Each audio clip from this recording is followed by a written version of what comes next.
Respected teachers and students parents अस्सलाम वालेकुम। I am Naveed Anwar. बहुत ज़्यादा ये पूछा जा रहा है जी, इंग्लिश के पेपर की जो है तैयारी जो है कैसे करनी है, बच्चों को बहुत मुश्किल हो रही है। तो आज ये वीडियो आपके साथ जो है शेयर कर रहे हैं। यकीनन आप इसे देखेंगे तो आपको बहुत ज़्यादा इजी जो है हो जाएगा कि बच्चों को जो है वो इंग्लिश के पेपर की तैयारी जो है वो कैसे जो है वो करवानी है। इसमें ख़ास तौर पर एक 50-50 के जो है एक टेक्निक बताई गई है, वो इस्तेमाल करेंगे। और पेपर के जो है वो कॉन्सेप्ट्स को बच्चों को कैसे क्लियर करवाना है, एक शॉर्ट सी वीडियो आपके साथ शेयर की जा रही है।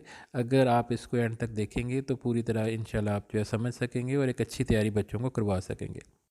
बेसिकली जो एमसीक्यूज़ हैं वो 32 एमसीक्यूज़ हैं, और हर जो एमसीक्यूज़ है उसका 1.5 जो है नंबर है। तो कुल मिलाकर 48 जो है वो नंबर बनते हैं ये एमसीक्यूज़ के। तो अगर यहाँ पर बच्चे जो अच्छे तरीके से एमसीक्यूज़ कर लें तो बहुत अच्छे जो है मार्क्स जो है वो ले सकते हैं।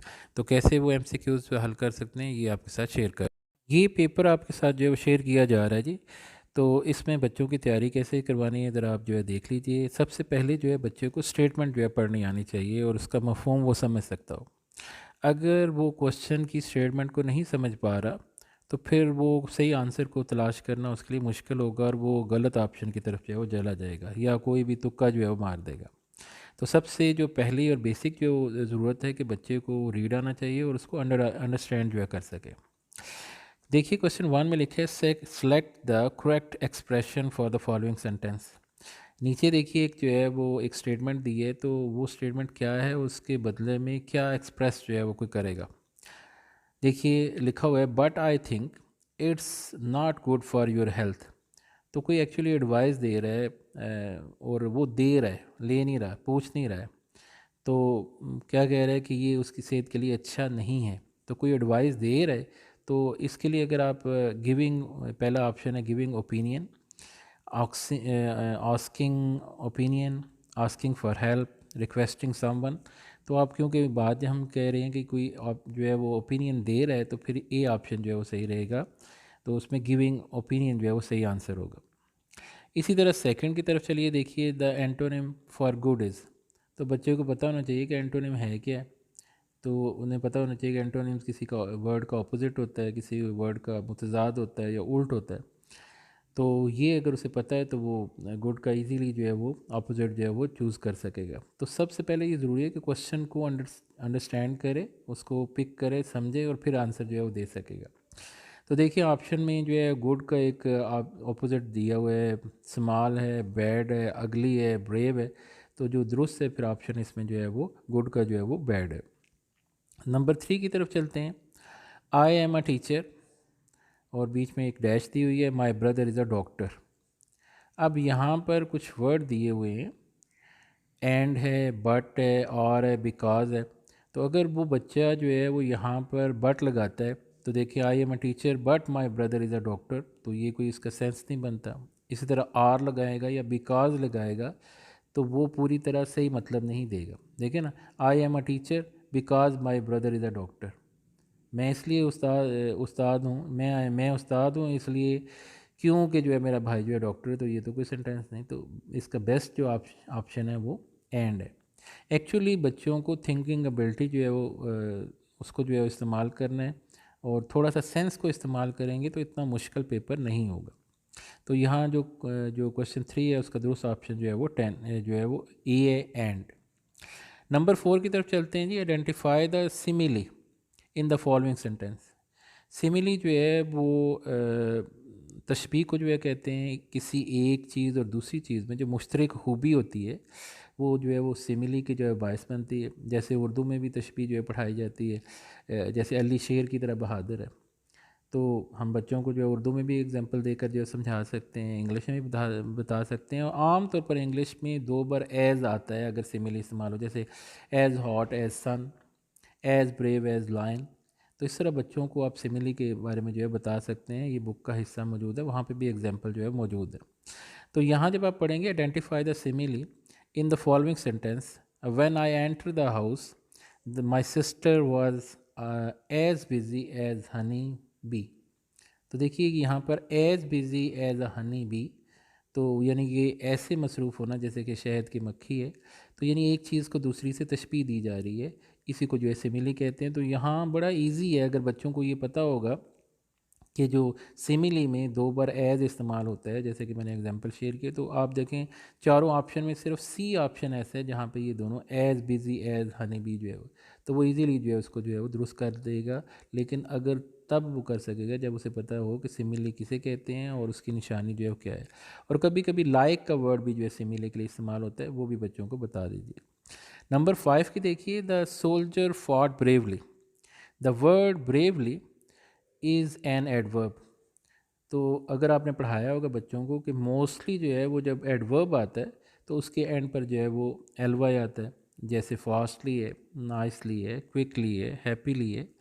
तो यहाँ पर तो ये तो एडवर्ब तो दिया हुआ है, ये उससे अगली कैटेगरी है।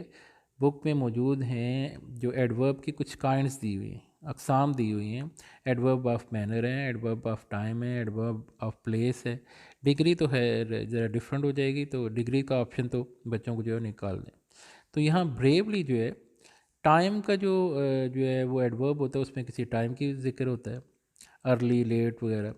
प्लेस तो किसी जगह का जो है वो जिक्र होता है, तो ये दोनों ऑप्शन ठीक नहीं है। तो फिर ये जो ए ऑप्शन है मैनर, तो ये जो है बेसिकली एडवर्ब ऑफ मैनर है। ऑप्शन ए जो मैनर जो है वो जो है दुरुस्त होगा।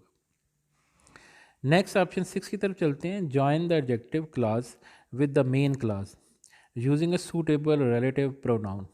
तो यहाँ कुछ रिलेटिव प्रोनाउन दिए हुए हैं, रिलेटिव प्रोनाउन जो है बुक में मौजूद हैं, आपने यकीनन करवाए होंगे। तो यहाँ पर 2 क्लास दी हुई है, एक एडजेक्टिव क्लास है, एक मेन क्लास है, तो दोनों को कंबाइन करना है। तो यहाँ पे देखें द डॉल हाउस, तो डॉल हाउस यानी एक नॉन लिविंग थिंग की चीज़ बात हो रही है, तो हु का इस्तेमाल तो आप इस्तेमाल करते हैं किसी लिविंग थिंग के लिए। वाट भी नहीं आ सकता, हुज भी नहीं, तो ये दैट इज़ द मोस्ट जो है वो थिंग यहाँ जो है ऑप्शन जो है वो सूटेबल लग रहा है। The doll house that the carpenter build in is large. तो यहाँ भी ऑप्शन ए जो है वो दैट जो है वो लगेगा, ये दुरुस्त है। नंबर 7 को की तरफ चलते हैं। We arrived home dash 10 o'clock। तो यहाँ पे देखिए कि आमतौर पर जब टाइम आता है तो आप ऐट का इस्तेमाल करते हैं, जब किसी जगह का या टाइम का जिक्र आता है तो आप मोस्टली ऐट का इस्तेमाल करते हैं। जैसे जगह का है at station, at mosque, at school. इसी तरह टाइम का जब आता है तो फिर आप जो है ऐट का इस्तेमाल जो है वो करते हैं। तो यहाँ दुरुस्त जो ऑप्शन सी है, we arrived home at 10 o'clock। Number 8 की तरफ जो चलते हैं। Pick out the clause. तो यहाँ पर क्लॉज जो है आपने बतानी है। तो ए बी डी में देखिए तो क्लॉज तो मौजूद ही नहीं है, तो सी है, we have received a gift. तो यहाँ पर जो है प्रॉपर क्लॉज दी है, तो सी ऑप्शन 8वें का जो है वो दुरुस्त होगा। नंबर 9 की तरफ तक चलते हैं। Ali has been doing his job dash September. सितंबर जो है वो यहाँ पर देखिए कि यहाँ पर सिंस और फॉर का इस्तेमाल आता है। तो ये यकीनन आपने बच्चों को कॉन्सेप्ट जो क्लियर किया होगा कि जब 2 दिन की बात आए, 2 घंटे की बात आए, 2 महीने की या 2 साल की बात आए, तो फिर तो आप फॉर इस्तेमाल करते हैं, क्योंकि एक्चुअली उसमें क्लियर नहीं जो है वो होता है। लेकिन अगर कहें कि जो 2 o'clock से कोई शुरू हो रहा है, या जनवरी से कोई बात जो है शुरू हो रही है, या 2022 से जो है वो बात शुरू हो रही है, तो ख़ास वो पर्टिकुलर चीज़ की तरफ, महीने की तरफ, घंटे की तरफ या साल की तरफ निशानदेही की जाए, तो फिर आप जो है वो क्या करते हैं, सिंस का इस्तेमाल करते हैं। अदरवाइज़ जो है आप फॉर का इस्तेमाल करते हैं। तो यहाँ पे देखिए सितंबर मंथ का नाम आया हुआ है, तो महीने, साल, घंटे के नाम आ जाएं तो फिर आप जो है सेंस इस्तेमाल करते हैं। अदरवाइज़ जो है वो आप फॉर जो है वो यूज़ करते हैं। तो यहाँ पर 9 का जो है सेंस जो है वो ऑप्शन जो है वो दुरुस्त है। नंबर 10 को देखिए। The sentence with correct capitalisation is. तो इसमें यकीनन आपने बच्चों को बताया होगा कि कैपिटलाइजेशन जब हम करते हैं तो क्या होता है कि आम तौर पर जो फ़िक्रे का स्टार्ट है वो जो लेटर है वो कैपिटल होता है। तो आप देखिए कि ए जो है ऑप्शन जो है उसमें स्टार्ट में तो डी का जो है वो टी कैपिटल है, ठीक है।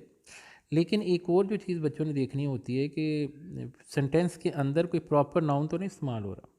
अगर जहाँ जहाँ प्रॉपर नाउन इस्तेमाल होगा तो वहाँ पे भी जो है वो कैपिटलाइज जो है वर्ड का जो फर्स्ट लेटर है वो कैपिटल होना चाहिए। जैसे फर्स्ट ए ऑप्शन देखिए, इसमें देखिए कि जो है the capital of Saudi Arabia is Riyadh.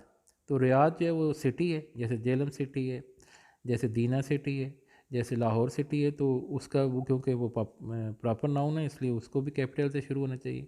इसलिए यहाँ पे रियाद सिटी है, जैसे सऊदी अरेबिया कंट्री नेम है तो कंट्री नेम आए या सिटी नेम आए तो जो है वो फिर क्या होगा, उसका जो फर्स्ट लेटर है वो कैपिटल होना चाहिए। तो ए दुरुस्त नहीं है। इसी तरह सी में सऊदी अरेबिया में सऊदी जो है का एस छोटा है। इसी तरह डी देखिए, कैपिटल ऑफ सऊदी अरेबिया, इसमें जो है फिर रियाद जो है वो जो है सऊदी का स्पेलिंग जो है वो एस छोटा है, रियाद का आर जो है छोटा है। तो दुरुस्त जो है ऑप्शन जो है the capital of Saudi Arabia is Riyadh, B option जो है वो दुरुस्त है।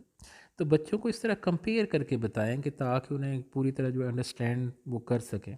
इसी तरह बाज़ को आप 50-50 का ऑप्शन भी जो है वो बच्चों के साथ शेयर कर सकते हैं कि बच्चों बहुत से जब ऑप्शन दिया जाता है तो कुछ ऑप्शन ऐसे होते हैं कि जो बिल्कुल इररेलेवेंट होते हैं, तो उनको स्किप करें। जैसे 9 ऑप्शन देखिए, यहाँ सिंस और फॉर की तो बात बन रही है, ऑन टिल और फ्रॉम जो है ये तो बिल्कुल भी जो है इररेलेवेंट है। तो जब आप उन्हें ये 50-50 का कहेंगे, देखें बच्चों ए ऑप्शन तो बिल्कुल ही इरेलीवेंट है, इसे स्किप कर दें। डी ऑप्शन भी बिल्कुल जो है वो जो है वो इरेलीवेंट है, तो आप इसको भी स्किप कर दें। तो फिर वो इस तरह जब वो दो ऑप्शन जो है वो निकाल देंगे, स्किप कर देंगे, तो वो 50-50 का जो ऑप्शन यूज़ कर लेंगे और फिर वो ज़्यादा करीब उस दुरुस्त आंसर की तरफ जो है पहुँच सकेंगे। तो फिर वो फॉर या सिंस में भी हो सकता है फिर भी गलती कर दें, लेकिन जो है वो अगर जो है वो इस तरह जो है वो जो इररेलेवेंट है उनको स्किप करते जाएंगे तो ज़्यादा चांसेस है कि वो दुरुस्त ऑप्शन की तरफ जो है वो चले जाएंगे। तो ये शॉर्ट्स सी वीडियो है, आप तमाम जो है वो पेरेंट्स के लिए, ट्यूटर्स के लिए, कि वो इससे हेल्प लेकर जो है वो अपने बच्चों को जो इंग्लिश का जो है, अभी ऑप्शन जो है वो टोटल तो 32 है, लेकिन वो बहुत लंबी जो है हो जाएगी, तो ये एक शॉर्ट वीडियो आपके साथ शेयर की है। दरअसल आपको ये बताना था, मकसूद था कि आप इस तरीके को इस्तेमाल करके बच्चों के कॉन्सेप्ट्स को क्लियर करके जब आप उन्हें जो है वो समझाएंगे कि पेपर को कैसे अटैम्प्ट करना है, स्टेटमेंट क्वेश्चंस को कैसे जज करना है, फिर उसके सही आंसर की तरफ कैसे आना है, तो अगर जब ये तरीका इस्तेमाल करेंगे तो काफ़ी हद तक बच्चे एमसीक्यूज़ का जो पेपर है जो एक बड़ा हिस्सा होता है, जैसे 32 ऑप्शन आने हैं तो वो 4.48 नंबर है, यानी हर जो आपका एमसीक्यूज़ का नंबर जो 1.5 है। तो अगर वो एक बड़े हिस्से को जो है वो उसमें जो है वो कामयाब हो जाते हैं, बहुत नंबर ले लेते हैं, तो फिर वो जो टोटल है उसमें भी जो है वो अच्छे नंबर जो है ले लेंगे। तो उम्मीद है दोस्तों ये वीडियो आपके लिए कारआमद साबित हुई होगी। अगर आपको अच्छा लगे तो हमारे चैनल को सब्सक्राइब कीजिए, शेयर कीजिए तमाम स्टूडेंट के लिए जो इस वक्त पैक के इम्तहान दे रहे हैं। जी अल्लाह हाफिज़।